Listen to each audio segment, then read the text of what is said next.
Coronzon is a demon or devil that originated within writing with the two 16th century occultists Edward Kelley and John Dee within the latter's occult system of Enochian magic.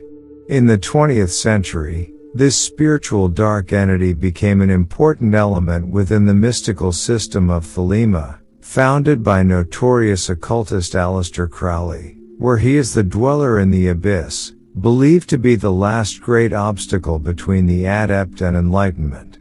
Thelemites believe that if he is met with proper preparation, then his function is to destroy the ego, which allows the adept to move beyond the abyss of occult cosmology. Spelling variations. Including Crowley's spelling of the name, Coronzon, there appear to be three alternatives.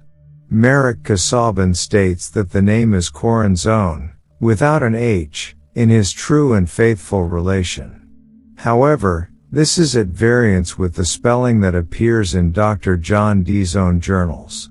Laycock's Enochian dictionary gives the latter spelling as Coronzon, citing an original manuscript, Cotton 46 Part 1, Fall 91a, as the source for the variant. Coronzon according to Crowley. Otherwise known as the demon of dispersion, Coronzon is described by Crowley as a temporary personification of the raving and inconsistent forces that occupy the abyss. In this system, Coronzon is given form in evocation only so it may be mastered.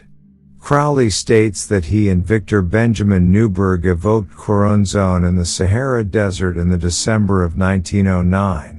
In Crowley's account, it is unclear whether Coronzon was evoked into an empty Solomonic triangle while Crowley sat elsewhere, or whether Crowley himself was the medium into which the demon was invoked. Nearly all writers except Lawrence Soutine take him to mean the latter.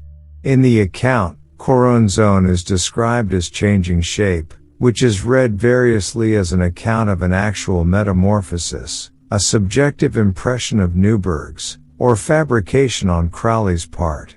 The account describes the demon throwing sand over the triangle to breach it, following which it attacked Newberg in the form of a naked savage, forcing him to drive it back at the point of a dagger.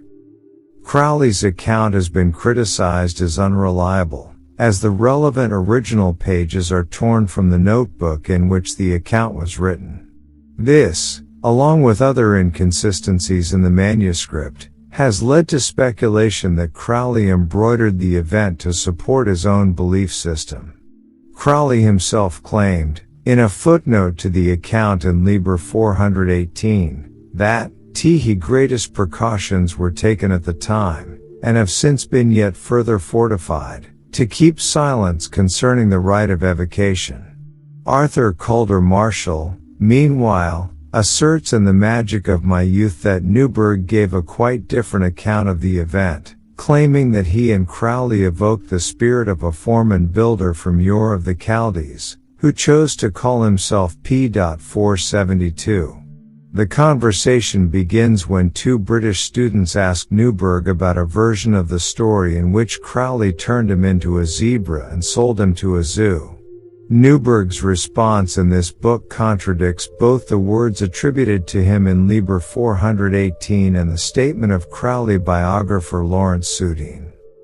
Coronzon is deemed to be held in check by the power of the goddess Babylon, inhabitant of Binah, the third Sephir of the Tree of Life.